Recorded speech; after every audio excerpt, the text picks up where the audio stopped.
Jacobin club के बारे में मैंने आपको बताया था कि जैकोबिन क्लब के अंदर जो थर्ड स्टेट के जो सबसे पुअर पीपल हैं वो इसके अंदर एग्जिस्टेंस में आए थे।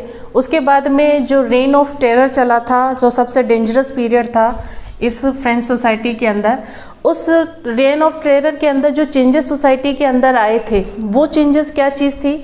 मैक्सिमम सेलिंग ऑन वेजेस, जितना भी आप सामान बेचोगे उसके ऊपर उन्होंने बहुत ज़्यादा हाई टैक्सेस लगा दिए थे, ठीक है। Force selling of food grain, और सबसे बड़ी चीज़ ये थी कि उस टाइम पे जो इसका लीडर था उसने एक काम ये किया कि जो फूड ग्रेन था उसके सेलिंग के ऊपर उसने एक चीज़ की कि प्रमोशन ऑफ इक्वालिटी ब्रेड, मतलब जो गेहूं होना चाहिए और जो गेहूं से बनने वाला आटा होना चाहिए उसके अंदर इक्वालिटी होनी चाहिए। ये नहीं है कि फर्स्ट स्टेट दूसरा खा रहा है, सेकंड स्टेट दूसरा खा रहा है और थर्ड स्टेट के लिए लोअर कैटेगरी का मटेरियल आ रहा है। तो इसके अंदर उसने क्या किया कि जो उस टाइम पे मैदा चलती थी, जो हाई क्वालिटी ब्रेड बनाने के काम आती थी, रोटी बनाने के काम आती थी, उसने उसको टोटली अवॉइड कर दिया। और जो इक्वालिटी ऑफ ब्रेड है मीन्स सबके लिए जो एक तरह का गेहूं का आटा है उसके प्रमोशन के ऊपर इन्होंने सबसे ज़्यादा इम्पोर्टेंस दी। उसके प्राइस फिक्स कर दिए, उसकी रेट फिक्स कर दी। उसके बाद में one grain for all means सभी के लिए, चाहे वो फर्स्ट स्टेट है, सेकंड स्टेट है, थर्ड स्टेट है, किसी के अंदर भी डिसिमिलरिटी नहीं रहेगी, सबको एक तरह का ही खाना मिलेगा, एक तरह की ही ब्रेड मिलेगी। और उसमें से मैदा को हटा दिया था, जो फाइन फ्लोर था उसको हटाकर इक्वालिटी ऑफ ब्रेड उन्होंने प्रमोट किया। Next is instead of traditional moisture they started sir और मैडम, उन्होंने एक नई जो सीक्वेंस चालू की थी कि आपको एज ए रिस्पेक्ट किसी को देना है तो सर और मैडम इस चीज़ को आपको बोलना पड़ेगा और इससे उनको एज ए रिस्पेक्ट पे करना पड़ेगा। After all church was closed, जितने सारे भी चर्च थे उनको बंद कर दिया गया। बंद करने के पीछे रीज़न क्या था आपको पहले बताया है कि धीरे धीरे फ्रांस है रिपब्लिक की तरफ बढ़ रहा था। अब वहाँ पर यूज्ड एज आर्मी प्लेस, अब उस जगह को चर्च को आर्मी के लिए, जहाँ आर्मी का रुकने का जो जगह है चर्च को, उसके लिए नॉमिनेट कर दिया कि अब चर्च में ना तो फादर रहेंगे ना क्लर्जीमैन रहेंगे, सिर्फ आर्मी का रहने की वो जगह होगी। उसके बाद में रॉबेस्पियर्स जो इसका लीडर था इस ग्रुप का, जिसने ये सारे के सारे डिक्टेटरशिप लगाई थी, उसके लगाने के साथ साथ में वहाँ के जो ग्रुप में लोगों के अंदर एक डिससेटिस्फैक्शन हो गया था। डिससेटिस्फैक्शन किस चीज़ का?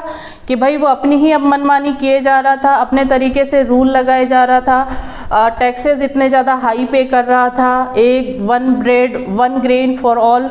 तो लोगों के अंदर कहीं ना कहीं ये डिसिमिलरिटी आ रही थी और रीज़न यही था कि उन्होंने उसके अगेंस्ट रिवोल्ट कर दिया। ज़्यादा प्रेशराइज आप किसी चीज़ को करोगे तो जाहिर सी बात है बलून के अंदर ज़्यादा हवा भरते हैं तो वो ब्रस्ट हो जाता है। ठीक उसी कंडीशन में यहाँ पे भी हुआ, लोगों ने उसके खिलाफ कोर्ट में केस कर दिया इन जुलाई 1794।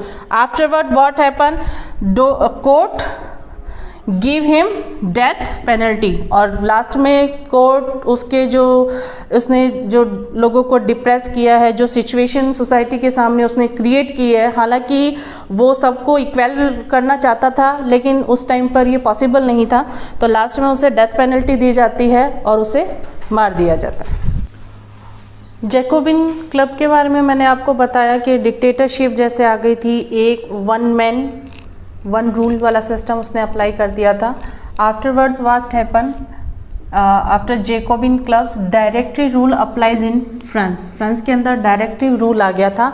मीन्स अब लोग धीरे धीरे रिपब्लिक की ओर बढ़ते जा रहे थे और रिपब्लिक की तरफ बढ़ रहे थे। तो जो फॉल ऑफ जैकोबिन क्लब था उसके अंदर क्या हुआ, मिडिल क्लास थी, मिडिल क्लास जो वेल्दियर पीपल थे वो ज़्यादा पावरफुल हो गए, ठीक है। अब इसके बाद में उनको क्या था, जब जैसे ही न्यू कॉन्स्टिट्यूशन बन के उनके हाथ में आया, they denied to vote non prosperous section only money lender. इसके अंदर उन्होंने क्या किया था कि भाई जो पैसे वाले हैं सिर्फ वही वोट करेंगे, फर्स्ट स्टेट के जो वेल्दियर पीपल हैं वो ही वोट करेंगे, और जो 3 डेज़ का वेजेस आपको दे सकता है वही सेक्शन इसके अंदर वोटिंग पावर के लिए एलिजिबल है।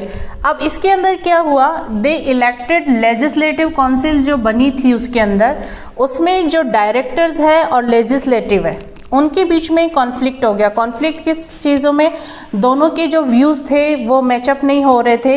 ये कुछ कहता था तो ये उससे एग्री नहीं था, और ये इसके डायरेक्टर्स जो नेशनल असेंबली के थे ये इससे एग्री नहीं होते थे लेजिस्लेटिव से। जो कहने का मतलब है इन दोनों के बीच में जो डिस्प्यूट क्रिएट हुआ, उस डिस्प्यूट की जो एडवांटेज है उस टाइम पे नेपोलियन बोनापार्ट ने ली। धीरे धीरे वो एग्जिस्टेंस में आने लगा। अब डायरेक्टर्स की जो मीटिंग हुई उसमें उन्होंने कहा कि भाई हमने जैकोबिन पार्टी देखी है, जैकोबिन क्लब देखा है, we are having one man one rule. तो उसके अंदर क्या हुआ, करप्शन बहुत ज़्यादा हो गया, मनमर्जी बहुत ज़्यादा हो गई। अब हमें क्या करना चाहिए, डायरेक्टर बनाने चाहिए, डायरेक्टर मेंबर ऑफ 5, मतलब 5 लोगों का एक ग्रुप बनाना है। 5 लोगों के ग्रुप के साथ में हम इसे नेक्स्ट मेंटेन करेंगे। क्यों? क्योंकि ये रिपब्लिक की ओर बढ़ेगा। एक अकेला आदमी करप्टेड हो सकता है, रॉन्ग डिसीजन ले सकता है, तो दे मेड 5 मेंबर्स कमेटी। अब ये देखो जैकोबिन क्लब के अंदर एक मेंबर था, एग्जीक्यूट हो गया, पावर का करप्शन हो गया। तो बेसिकली यहाँ पे जो 5 मेंबर्स आए थे वो बहुत ज़्यादा इनोवेटिव आइडिया था, और हो सकता था कि इसके बाद में ऐसे करप्शन ना हो, ऐसी जो डिक्टेटरशिप है वो ना आए, और ये जो धीरे धीरे रिपब्लिक की ओर फ्रांस बढ़ रहा था। तो फाइनली अब देखिए इसमें आगे क्या होगा। नेक्स्ट टॉपिक है कि did women have a revolution, क्या जो औरतों को भी उस टाइम पे रिवॉल्यूशन के अंदर पार्टिसिपेट करने का चांस मिला था, या उनकी जो उस टाइम की कंडीशन थी उसमें कोई चेंजेस आया था। तो वो इसके अंदर बताया गया है। एक्टिव पार्टिसिपेंट उस टाइम पे कौन थे, who can vote about 25 years, और उनका काम क्या था, they want to come forward to change the society rules and regulation. लेकिन उन्होंने क्या किया, they total neglect the women's power, औरतों के ऊपर उन्होंने किसी ने ध्यान नहीं दिया। They were called in a passive citizen. अब सबसे बड़ी बात ये थी कि उस टाइम पे औरतों का काम क्या था, women looked for living third state, मतलब जो थर्ड स्टेट की जो औरतें थी वो फर्स्ट स्टेट और सेकंड स्टेट के यहाँ पर as a helper, as a worker, as a care taker काम करती थी। ठीक है, अब उसके बाद में क्या हुआ, they had no education power, ना तो उन्हें एजुकेशन दिया जाता था, ना ही उन्हें आगे बढ़ने का चांस दिया जाता था। उसके बाद में उनकी लिमिटेशन कहाँ था, फिक्स कर दी, लुक आफ्टर द फैमिली, सिर्फ परिवार की देखभाल करो, और जो फर्स्ट स्टेट है सेकंड स्टेट है उनके यहाँ एज ए वर्कर या एज ए हेल्पर काम करो। अब सबसे बड़ी बात ये है कि उस टाइम औरतों के अंदर गुस्सा हो गया, भाई हम सोसाइटी के अंदर काम नहीं करते क्या, हम सोसाइटी का एक पार्ट नहीं है क्या। So again they started a political club, उन्होंने भी एक अपना क्लब बनाया, that was the society of revolution and Republic women. ठीक है, इस क्लब के अंदर उन्होंने क्या किया, कुछ चेंजेस आए, रिवोल्यूशनरी चेंजेस आए गवर्नमेंट के थ्रू। उसके अंदर changes brought by revolutionary government, what was the changes, creation of state school, states के अंदर स्कूल बनने लगे, स्कूल के अंदर एजुकेशन को कंपलसरी किया गया। मैरिज आपकी बाय फोर्स नहीं हो सकती थी, जैसे कि अगर किसी लड़की की बिना मर्जी से पूछे अगर शादी कर दी जाए तो वो बंद हो गई थी। उसके अंदर आपकी खुद की सहमति बहुत ज़्यादा इम्पॉर्टेंट थी। डाइवोर्स को लीगल टास्क दिया गया था कि अगर आप अपने पति के साथ नहीं रहना चाहते हो तो आप उनसे डाइवोर्स ले सकते हो। उसके बाद में उनको आगे बढ़ने के लिए चांसेस भी दिए गए। उनको जो जॉब अगर वो करना चाहती है एज ए आर्टिस्ट तो उसकी उनको ट्रेनिंग देना स्टार्ट हुआ। और जो सबसे बड़ी इम्पोर्टेंस इस क्लब की थी वो ये थी कि they wanted equal voting power and political equality. वो उन्हें 1946 के अंदर जाकर मिली। 1946 के अंदर जाकर इनको वोटिंग पावर मिला कि भाई औरतें भी पॉलिटिकल पार्ट का एक हिस्सा बन सकती है। अब सबसे बड़ी चीज़ देखो, जो औरतों के लिए लड़ी और जिसने जैकोबिन क्लब के अगेंस्ट फाइट की वो कौन थी, ओलंपी डी गोजे। इसने क्या किया, जैकोबिन क्लब के अगेंस्ट लोगों को बताया, औरतों को बताया कि भाई तुम्हारी आज भी एग्जिस्टेंस कुछ नहीं है, तुमने जैकोबिन क्लब को आगे बढ़ाया है लेकिन तुम्हारी पावर अभी भी ज़ीरो है। Declaration of right and citizen, तुम्हें आज भी कोई राइट नहीं दिया गया है, एज ए सिटीज़न तुम्हें नहीं माना जा रहा है, पैसिव सिटीज़न आपको माना जा रहा है जिसका कोई एग्जिस्टेंस नहीं है सोसाइटी के अंदर। अब इसके खिलाफ जैकोबिन ने कोर्ट के अंदर केस कर दिया, भाई आपकी एग्जिस्टेंस, आपके क्लब के खिलाफ कोई लेडी जा रही थी, पावर में आ रही थी, तो जैकोबिन ने इसके खिलाफ कोर्ट में केस कर दिया और उससे फिर डेथ पेनल्टी बाय कोर्ट दी गई। कहने का मतलब है इस सोसाइटी के अंदर जो चेंजेस आए वो रिवोल्यूशनरी गवर्नमेंट के थ्रू आए, और जो ये ग्रुप बना उसके बाद में जो धीरे धीरे लोग औरतों की कंडीशन थी वो चेंज होने लगी सोसाइटी के अंदर। Abolition of slavery. Abolition of slavery के अंदर क्या हुआ, जैसे ही जैकोबिन हमारे एग्जिस्टेंस में आया था, जैकोबिन क्लब एग्जिस्टेंस में आया था, तो आपको बताया था इसमें थर्ड स्टेट के लोग थे, थर्ड स्टेट के वर्कर्स थे। तो इन्होंने क्या किया था, ये इन्होंने डिमांड की थी कि स्लेवरी को बंद किया जाए। स्लेवरी मीन्स गुलामी टाइप, ठीक है, इसको बंद किया जाए, और उस टाइम पे बंद भी हो गई थी। लेकिन बाद में क्या हुआ, जो ये फ्रांस है, अमेरिका है, इसके अंदर जो फर्स्ट स्टेट के लोग थे, इनकी जो कॉलोनीज़ थी, इन कॉलोनीज़ के अंदर जो इनकी जो रियल स्टेट की ज़मीनें पड़ी हुई थी, बहुत सारी ज़मीन इन्होंने ले रखी थी, वहाँ पर ये टबैको है, इंडिगो है, कॉफ़ी है, रबर है, अब इनको उगाने का काम करते थे। अब उगाने के लिए खुद तो जाएंगे नहीं, वर्कर इनको चाहिएंगे। उस कंडीशन में जो ये वर्कर आते थे ये साउथ अफ्रीका से आते थे, ठीक है, जिसे आप स्लेव कहते हो। अब ये वर्कर जो आते थे, इन वर्करों के थ्रू इनकी ज़मीन पर काम करवाया जाता था, इन गुलामों से काम करवाया जाता था और खेती का काम करवाकर डबल प्रॉफिट कमाया जाता था। अब सबसे बड़ी बात ये है कि उस टाइम पर जो ट्रेडर था, जो साउथ अफ्रीका से जो स्लेव्स आते थे, स्लेव्स जिसे आप बोलते हो गुलाम, वो नेंटी बोर्डेक्स एक जगह है, वहाँ से लाए जाते थे और इन कॉलोनीज़ में भेजे जाते थे फार्मिंग करने के लिए। अब सबसे बड़ी बात ये है कि भाई जब जैकोबिन ने इसको हटा दिया था स्लेवरी को, तो ये वापस एग्जिस्टेंस में कैसे आया। एग्जिस्टेंस में आने का सबसे बड़ा रीज़न ये था कि जब नेशनल असेंबली आई, नेशनल असेंबली के बाद में ये कन्वेंशनल जैकोबिन क्लब आया, तो लोगों के बीच में डिस्प्यूट हो गया, क्योंकि नेशनल असेंबली में तो फर्स्ट थर्ड स्टेट के हाईली एजुकेटेड लोग थे, और जो जैकोबिन के अंदर जो लोअर वर्कर सोसाइटी के लोग थे वो इसके अंदर थे।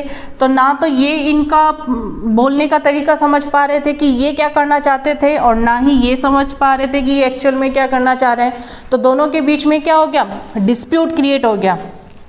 अब इस डिस्प्यूट का एडवांटेज किसने लिया, नेपोलियन बोनापार्ट ने। नेपोलियन बोनापार्ट यहाँ पर आया, उस टाइम पे उसने क्या किया, दोबारा से स्लेवरी को स्टार्ट कर दिया। स्टार्ट करने के पीछे उसका सबसे बड़ा लॉजिक ये था कि वो जितने भी रिच पीपल थे उनको अपने अंडर कंट्रोल करने के लिए, उनको खुश रखने के लिए और इस ट्रेड को आगे बढ़ाने के लिए इसने ये डिसीज़न लिया। अब ये जब स्टार्ट हो गया था, क्योंकि नेपोलियन बोनापार्ट का आने का रीज़न यही था कि वो अपने डिक्टेटरशिप को आगे बढ़ाएगा, अपना खुद का एक अलग साम्राज्य स्थापित करेगा। साम्राज्य मीन्स अपना एक रियल स्टेट वहाँ पर वो स्टैब्लिश करेगा। तो ये चीज़ सिर्फ नेपोलियन बोनापार्ट के आने के बाद में ये वापस एग्जिस्टेंस में आ गई थी। जो स्लेवरी जैकोबिन ने बंद कर दी थी वो वापस हमारे एग्जिस्टेंस में आ गई, लेकिन लास्ट में इसे 1848 के अंदर टोटल बैन कर दिया गया था। एग्जिस्टेंस में तो ये आ गया था, लेकिन 1848 के अंदर इसे वापस बैन कर दिया था। Next topic is the revolution and everyday life. Revolution होने के बाद में जो डेली लाइफ हमारी चेंज हो गई थी उस टाइम पे फ्रांस के लोगों की, उसके अंदर क्या क्या चेंजेस आए थे। Upcoming laws and would be translated the ideas of liberty and equality. अब आपको लिबर्टी का, इक्वेलिटी का राइट दिया गया था। सबसे बड़ी बात थी उस टाइम पर जो एबोलिशन ऑफ सेंसरशिप है। सेंसरशिप आपको पता है, जब कोई आप मूवी वगैरह देखते हो तो उसमें ये वर्ड सुनने को मिला होगा कि भाई सेंसर ने इस सीन को काट दिया, ये चीज़ देखने के बाद में उसने उस चीज़ को हटा दिया। ठीक उसी तरह से ये पावर उस टाइम पर राजा के पास था। राजा क्या करता था, न्यूज़पेपर में कोई भी चीज़ प्रिंट होने से पहले उसको चेक करता था। अगर उसे लगता कि वो छपने लायक है, प्रिंट होने लायक है, तो ही उसे प्रिंट किया जाता था। लेकिन ये तो ओल्ड रीजन की बात है। अब न्यू के अंदर क्या हुआ, इसके अंदर आपको जो लिबर्टी दे दी गई थी आपको अपने आइडियाज़ व्यू करने की, रिप्रेजेंट करने की। इसके अंदर जो सिटीजनशिप है वो फ्री थे अपनी व्यूज़ एक्सप्रेस करने के लिए, और व्यूज़ के साथ साथ में प्रिंट को भी, मीडिया को भी पूरी तरह से फ्री कर दिया गया था। अब उसके साथ साथ में प्लेज है, सॉन्ग है, फेस्टिव प्रोसेशन है, जुलूस वगैरह है। कहने का मतलब लोगों के अंदर उस टाइम अवेयरनेस आ गई थी, वो अपने जो आइडियाज़ है, लिबर्टी है, इक्वलिटी है, अब उसे धीरे धीरे इंजॉय करने लगे थे।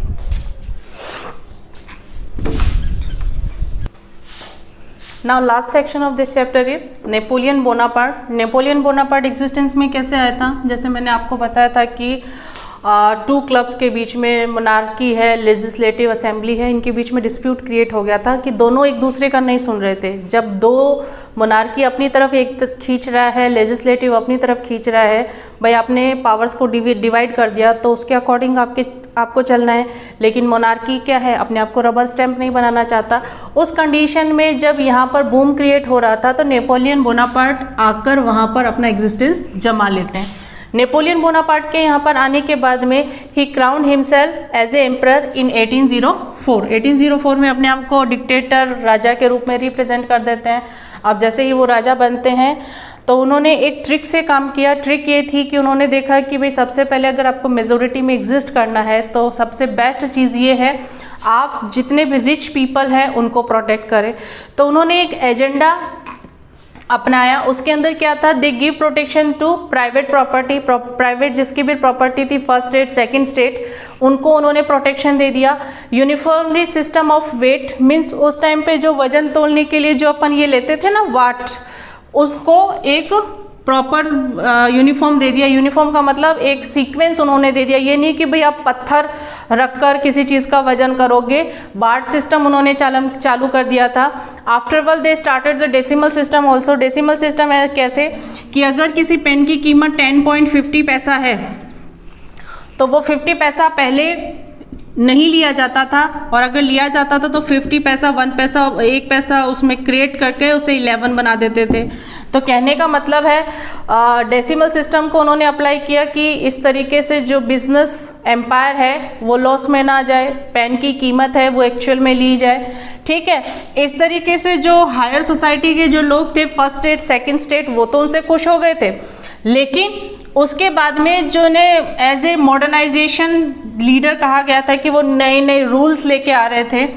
जैसे कि इन्होंने जैसे ही राजा बने उस टाइम पर अपने डिक्टेटरशिप के ज़रिए इन्होंने पोलैंड पे, बेल्जियम पे भी अपना एम्पायर एग्जिस्ट कर लिया। अब वहाँ उन्होंने अपना एक रिप्रेजेंटेटिव छोड़ दिया और वो रिप्रेजेंटेटिव उन कॉलोनीज़ को हैंडल करता था। ओके, अब उनके बाद में सबसे बड़ी बात ये है, हायर सोसाइटी को आपने हैंडल कर दिया, लोअर सोसाइटी को आपने नेग्लेक्ट कर दिया, और डिक्टेटरशिप जिस टाइम पर स्टार्ट हुआ था तो उस टाइम की कंडीशन वैसे ही बहुत ज़्यादा क्रिटिकल थी। धीरे धीरे लोगों को भी ये समझ में आने लगा कि ये अपने आप को यहाँ पर स्टैब्लिश करने के लिए हमें फेवर कर रहा है। तो कंडीशन क्या हुई, लोगों के बीच में फिर डिस्प्यूट क्रिएट होने लगे। उसने लोगों को आइडिया ऑफ लिबर्टी भी दिया, आइडिया ऑफ सोसाइटी भी दिया, डेमोक्रेसी भी दिया, और प्रिंट सोसाइटी को भी, प्रिंट मीडिया को भी उसने बहुत ज़्यादा डेवलप किया। लेकिन होल एंड सोल उसका मोटो यही था कि किसी भी तरह मैं अपना एग्जिस्टेंस और ज़्यादा बढ़ाऊं, और ठीक उसी तरह से वो सिस्टमेटिक तरीके से रूल भी कर रहा था। लेकिन जब लोगों को समझ आया कि ये सिर्फ हमें बेवकूफ़ बना रहा है, होल सोल लास्ट में जो बैटल ऑफ वाटरलू हुई थी 1815 के अंदर, इसके अंदर नेपोलियन बोनापार्ट हार गया और यहाँ उसका एग्जिस्टेंस ख़त्म हो गया। तो इस चैप्टर के अंदर यही चीज़ बताई गई है कि किस तरह फ्रांस के अंदर रिवॉल्यूशन हुआ, वो रिपब्लिक की तरफ बढ़े, लुई 16 का कैसे खात्मा हुआ। तो कहने का मतलब है उसके साथ साथ जो रिवॉल्यूशन हुए बहुत सी नई चीज़ें भी हमें सीखने को मिली। और बाकी इस चैप्टर को एक बार आप रीड कीजिए और फिर कोई प्रॉब्लम है तो सोल्यूशन